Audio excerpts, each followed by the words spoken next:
Hi friends, this is Keshav और आज मैं आपको रीट एग्जामिनेशन के लिए सामाजिक अध्ययन के पेपर के जो मॉक टेस्ट है वो सॉल्व करके दिखाऊंगा कि किस तरह आपको मॉक टेस्ट करने हैं और आप किस तरह इनका बेनिफिट ले सकते हैं। यहाँ पे मैं रेफरेंस के लिए जिस बुक का इस्तेमाल कर रहा हूँ उसका नाम है वो उपकार पब्लिकेशन की बुक है और उसका टाइटल इस तरह है, प्रैक्टिस सेट राजस्थान अध्यापक पात्रता परीक्षा रीट लेवल द्वितीय, यानी आप ये कक्षा 6 से 8 के लिए है।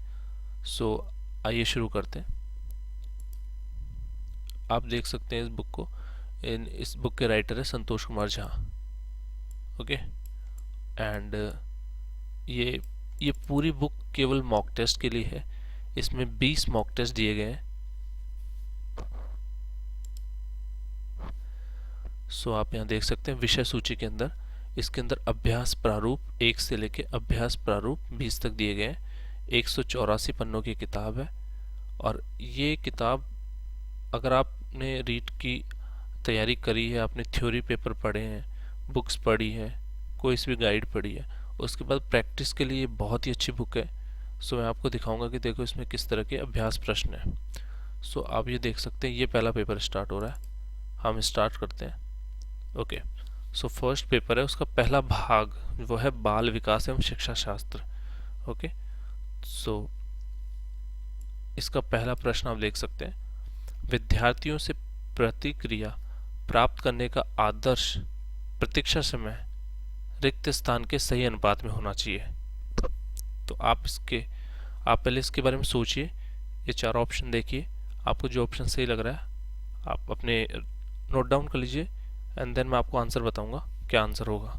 आप 5 सेकंड इसको सोचिए और ध्यान से सोचिए क्या हो सकता है आंसर।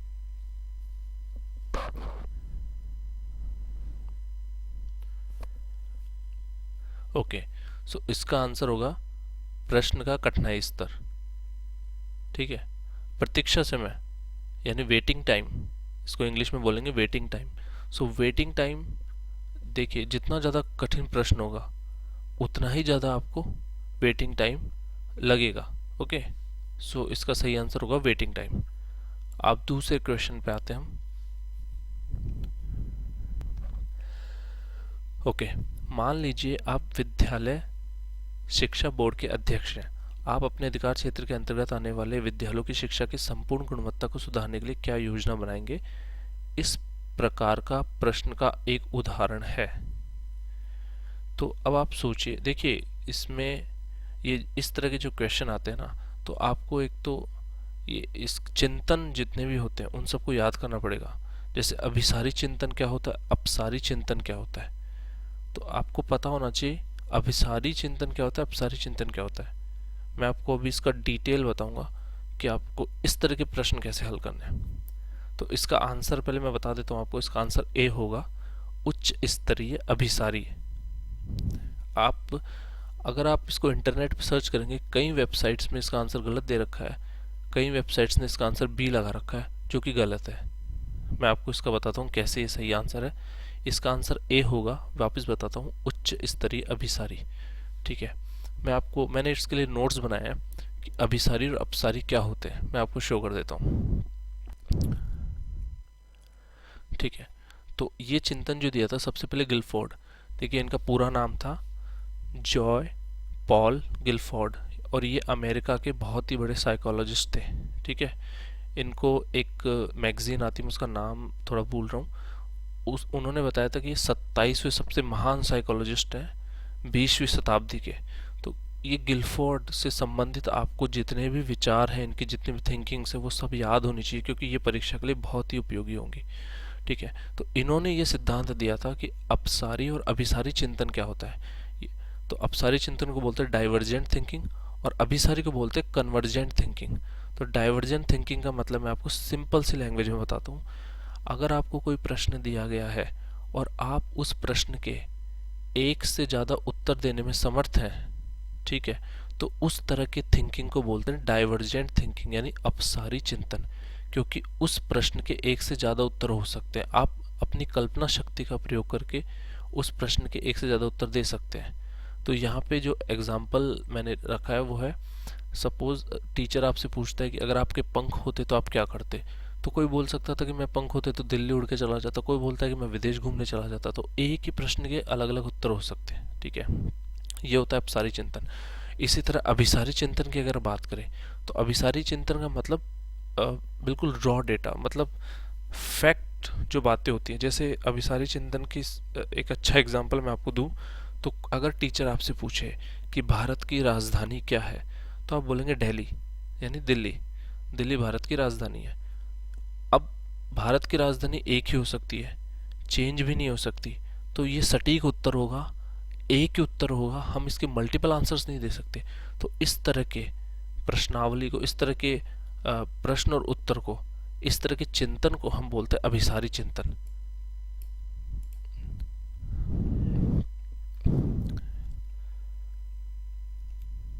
ठीक है, तो ये इसके और डिटेल से आप पढ़ना चाहे तो पढ़ सकते हैं। आप स्क्रीनशॉट ले लीजिएगा, मैं दिखा देता हूँ आपको। ये तो है कन्वर्जेंट थिंकिंग यानी अभिसारी चिंतन, ये दिख रहा होगा आपको, मैंने हाईलाइट कर दिया है यहाँ पे।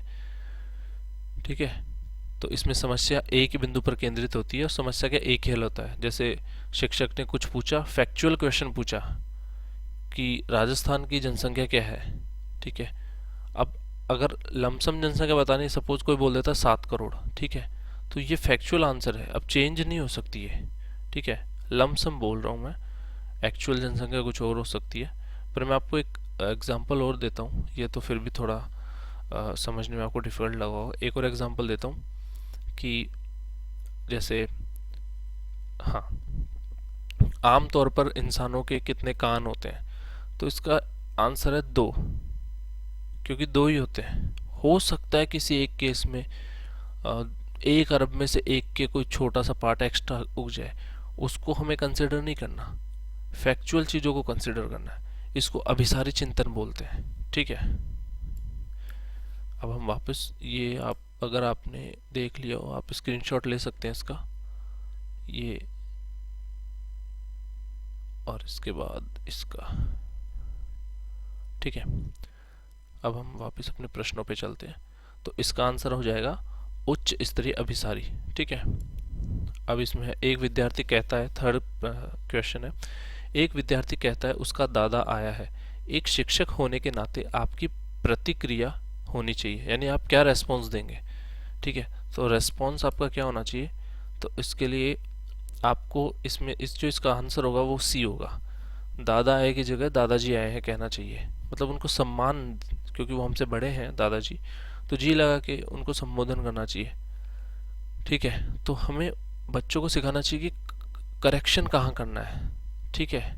अब यहाँ पे जो ऑप्शंस हैं, सबसे अच्छा ऑप्शन देखिए, और अदर ऑप्शंस गलत नहीं है, ठीक है, लेकिन हमें सबसे अच्छा ऑप्शन देखना है, ठीक है। हम अगर शिक्षक बच्चे से ये बोल सकता है कि आप सही वाक्य नहीं बोल रहे हैं, लेकिन अगर हम डायरेक्टली उसको ये बताएं कि आपको क्या बोलना है, तो बच्चा समझ जाएगा कि वो गलती क्या कर रहा है, ठीक है।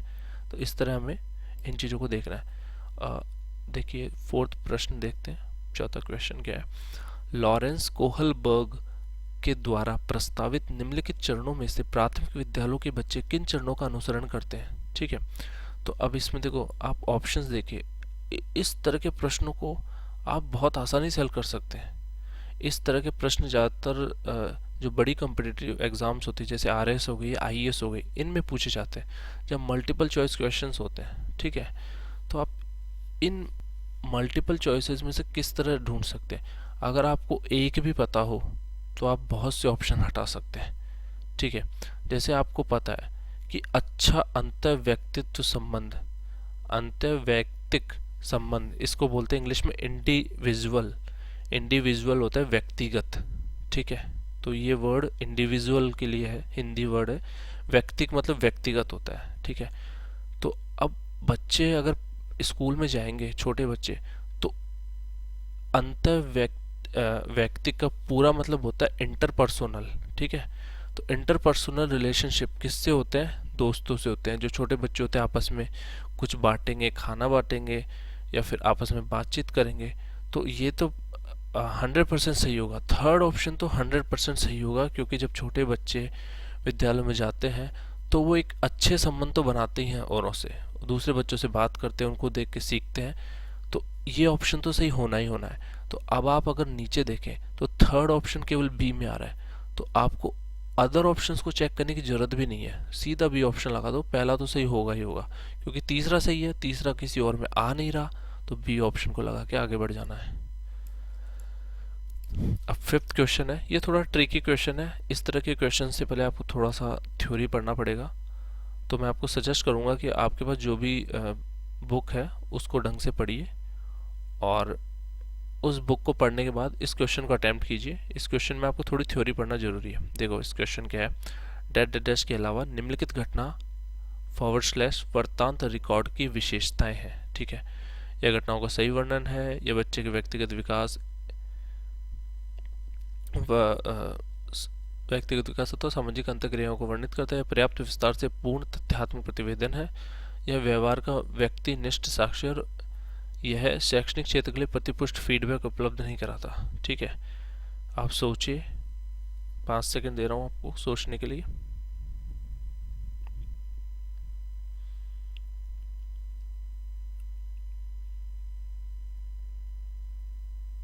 ओके, सो इसका सही आंसर होगा डी ऑप्शन, यह व्यवहार का व्यक्तिनिष्ठ साक्ष्य है और इसलिए यह शैक्षणिक क्षेत्र के लिए प्रतिपुष्टि फीडबैक उपलब्ध नहीं कराता। ठीक है, इसका आंसर डी हो जाएगा। ओके, सिक्स्थ क्वेश्चन हम देखते हैं, प्रतिभाशाली बच्चे सामान्यतः शारीरिक रूप से कमजोर होते हैं और सामाजिक अंतःक्रिया में अच्छे नहीं होते। तो ये तो वैसे ही गलत हो जाएगा, शारीरिक रूप से कमजोर होते हैं ये कोई जरूरी नहीं है। सामान्यतः अपने शिक्षक को पसंद नहीं करते, ये तो बिल्कुल गलत बात है, ऐसा कुछ नहीं होता। बिना किसी की सहायता के अपने सामर्थ्य का पूर्ण विकास करते, ये भी पूरी तरह सही बात नहीं है, थोड़ा बहुत सही हो सकता है, इसमें हो सकता है 1% बच्चे ऐसा कर ले, लेकिन सारे बच्चे ऐसा नहीं कर सकते। अब डी, मानव के लिए महत्वपूर्ण किसी भी क्षेत्र में अच्छा निष्पादन। देखो हमेशा आप ध्यान रखना, जब भी ऐसी कुछ चीजें है ना, प्रतिभाशाली बच्चे हो गए या कोई पॉजिटिव बात हो रही है ना, तो आप ध्यान रखना जो ऑप्शन चुनो वो पॉजिटिव टोन में होना चाहिए। तो अगर आप इस उत्तर को देखें डी को, तो इसमें देखिए ये ऑप्शन की जो टोन है ना, इसकी जो ध्वनि एक तरह से आप महसूस कीजिए पॉजिटिव तरह की है।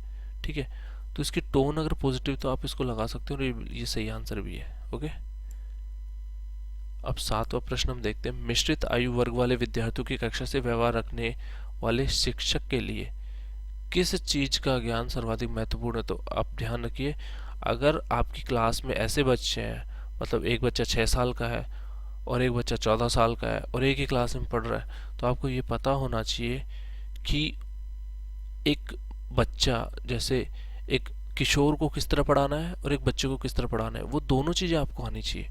तो इसलिए इसका सही उत्तर होगा विकासात्मक अवस्थाओं का ज्ञान होना चाहिए। विकासात्मक अवस्थाएं मतलब एक जो बच्चा जो बेबी है, छोटा है, अभी 5 साल का है, मतलब अभी अपनी बाल्यावस्था में, चाइल्डहुड में है, और एक बच्चा जो अडल्टहुड में जा चुका है, अर्ली अडल्टहुड बोल सकते हैं आप, 13 साल से ज़्यादा बड़ा है और 15 साल से छोटा है, सपोज इस एज ग्रुप का एक, जिसको अर्ली अडल्टहुड बोलते हैं।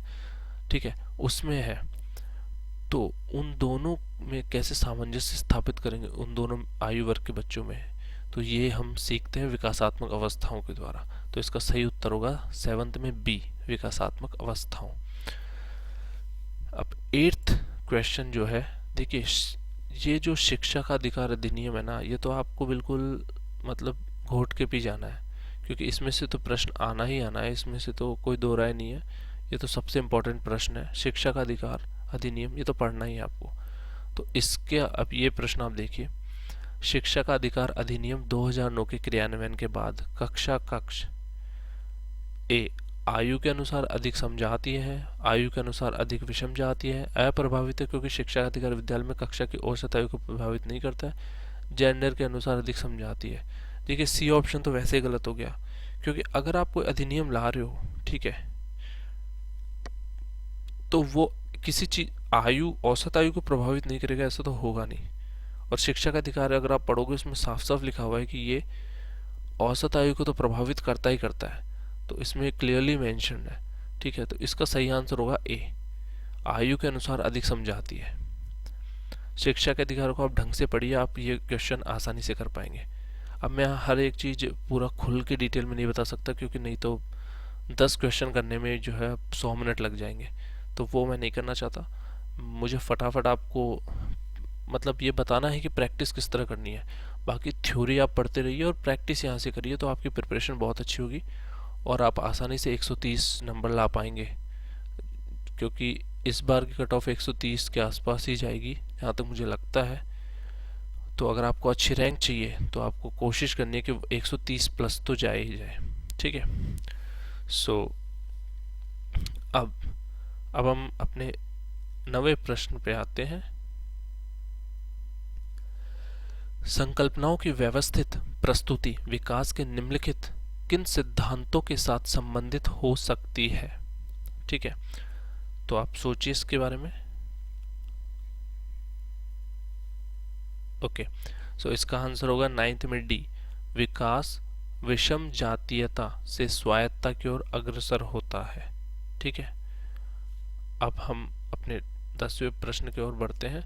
सीखने के सिद्धांतों के संदर्भ में इसके फोल्डिंग की ओर संकेत करता है।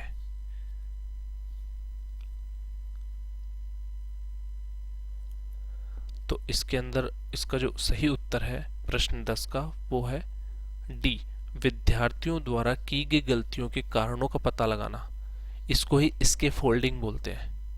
जो इसके फोल्डिंग मेथड होता है उसके अंदर जो विद्यार्थी गलतियां कर रहे हैं उन गलतियों का कारण क्या है उसका पता लगाया जाता है। ठीक है, तो मैं अभी के लिए ये वीडियो ये स्टॉप कर रहा हूँ। 10 प्रश्न मैंने आपको बताया है। अगर आपको इस वीडियो में कुछ कमी लगी हो तो मुझे ज़रूर कमेंट करके बताइए, और आपको क्या अच्छा लगा वो बताइए। अगर आप चाहते हैं कि मैं सीरीज़ आगे कंटिन्यू रखूं, क्योंकि अभी तो 20 पेपर है और ये इसमें 150 प्रश्न है, मैंने केवल 10 प्रश्न अभी आपको दिखाया है। मैं आगे भी सीरीज़ को कंटिन्यू करूंगा।